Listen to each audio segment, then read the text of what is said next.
This is rather obviously a fusion dish because turkey, bacon, and Brussels sprouts are not ingredients you find in any traditional Indian curry. The flavor is quite different from any curry you've ever had. It is really delicious though. However, to fully enjoy this, there are two caveats. First, make this 2 to 3 days ahead of time and refrigerate it. Many curries improve on reheating, but this is very much important here. Second, normally I'm a huge fan of cold beer with Indian curries, but to fully enjoy this, you have to try it with a dry red wine. Like I said, this curry is nothing like you've ever had before. Begin by making deep cuts into the turkey leg all the way down to the bone. This will enable the spices to penetrate all of the meat.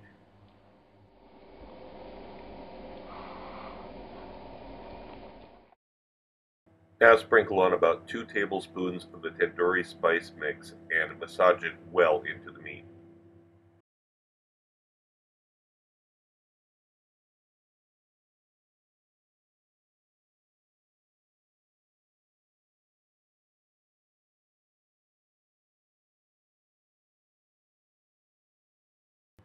Now lay your strips of bacon over the top of the turkey leg. Use thick pieces of bacon. Don't use thin bacon like you usually get those kinds of pre-cut rashers, otherwise it'll burn during the cooking process. Once you've got the bacon laid out, add about another tablespoon of the tandoori spice mix over the top of the bacon. Then put the lid on and begin the braise.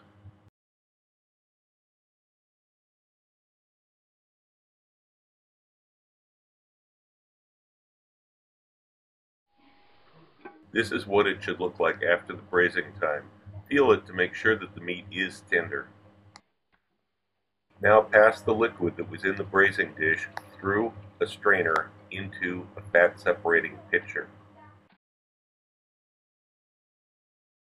When the meat is completely cooled down to room temperature, remove the strips of bacon and begin peeling the meat off of the bone in chunks. Be careful that you don't get any of the bones, little bones, or any of the strips of hard connective tissue that is part of the turkey leg. You'll have to be careful about this. You do not want large chunks of bone in your final dish, of course, so watch it. Use your fingers to find all the bones.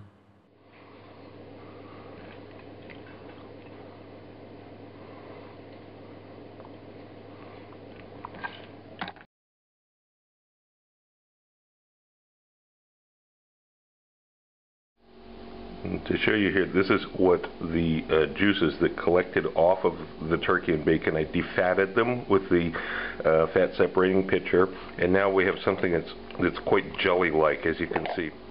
Now, the next day we have the turkey and bacon that was cooked as explained before.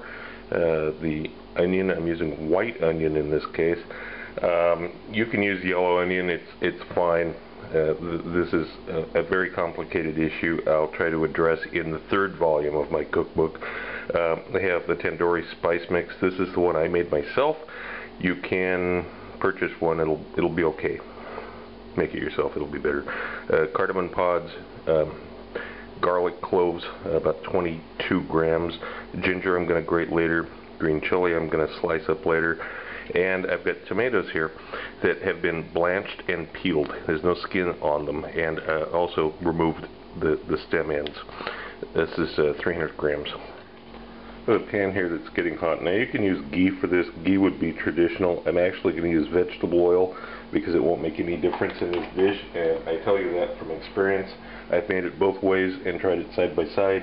I cannot taste the difference in this dish. So save yourself some time and money. If you have ghee and you want to use it, go ahead, but it's not gonna accomplish anything. I put the onion slices in here. You break it up like this into nice rings. While the onions are cooking, dice up the chilies and cut up the garlic. This is important to do ahead of time. Cut it into small pieces, but don't put it through a garlic press. Don't mince it. Don't use one of these god-awful jarred solutions of ginger and garlic. And onions have been cooking for about 10 minutes now, just a little bit over. Now I'm going to add those green chilies.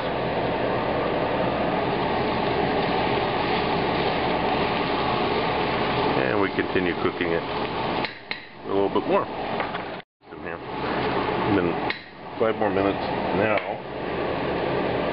We add the garlic and the ginger, which I've since grated. I'm going to cook this just a little bit.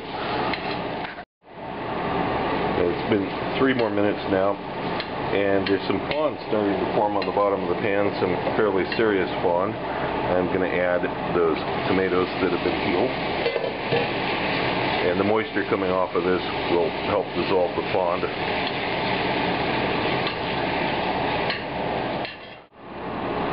About 6 or 7 minutes later, the tomatoes have broken down enough finally that they're starting to become liquidy.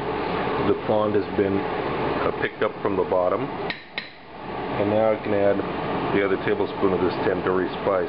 Now, the tandoori spice you made yourself at home, if you made that, does not have any red food coloring in it. The stuff you buy does have a dried red food coloring. So I'm actually going to add a few drops of red food coloring to this. You don't have to. It's up to you. But it gives it a better look at the end.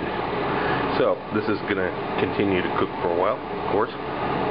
We need to make this masala, and the heat is still on 5. It's always been on 5 throughout this, and this will take quite a while.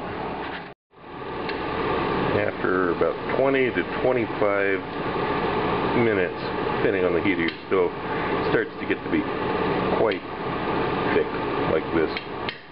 Now I'm going to add in the meat, the turkey, and the bacon that was cooked earlier. Integrate this.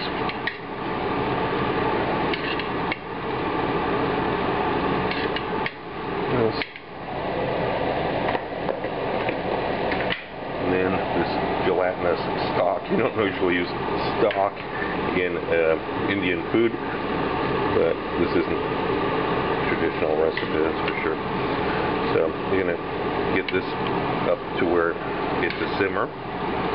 It'll take a few minutes. The heat's on medium. And when you start seeing bubbles breaking on the surface like this, lower the heat down just a little bit from 5 to about 3, and put a lid on it and begin the cooking time. This is what it looks like cooking away. 3 is still a reasonable heat because the lid is on. Now, I know I've said don't have things at a rapid boil when the container is open, because then flavors are blowing out. But as long as the container is closed like this, flavors are trapped. So a fairly rapid boil will accelerate the cooking process without any deleterious effects. Now, after 20 minutes of cooking like this, now I'm going to remove the lid. And because now heat can escape out of the top, the simmering will slow way down. And I've still got the heat on 3, but it's going to cook much slower now. Now, after it's simmered for 10 more minutes, still the heat is on 3. Now, I add these Brussels sprouts. I got 150 grams of Brussels sprouts that have been halved. So all I did is just wash them, trimmed them up a little bit, cut them in half.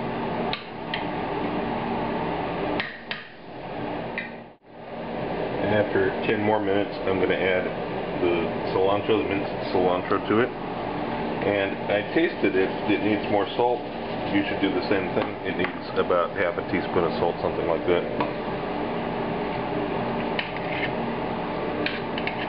Stir it while it continues cooking. The salt will be absorbed by those Brussels sprouts, so you might have to check it and add even more salt just before you're finished. I just tasted again, and the salt level is just fine now. But now it needs a little bit of sweetness. Now, if you don't have it, you can add a little brown sugar. I'm going to add date syrup, about a tablespoon of date syrup to this. It's a very nice ingredient to have. It adds a flavor that's very hard to describe.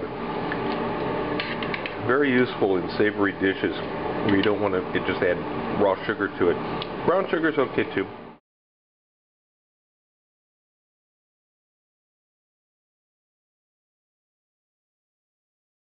To really appreciate this dish, you need a dry red wine with it, and I recommend Altamas for this. It's perfect.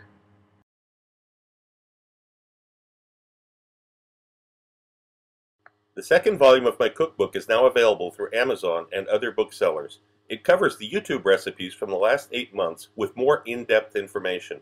I received requests for the procedures on all recipes, and I've listened to you.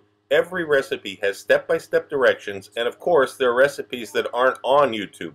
But this is not just a recipe book. Far from it, as you can see from some of the topics scrolling by here. I'm certain that anyone who watches my channel and any serious cook will find this book a treasury of useful and new information you won't find anywhere else.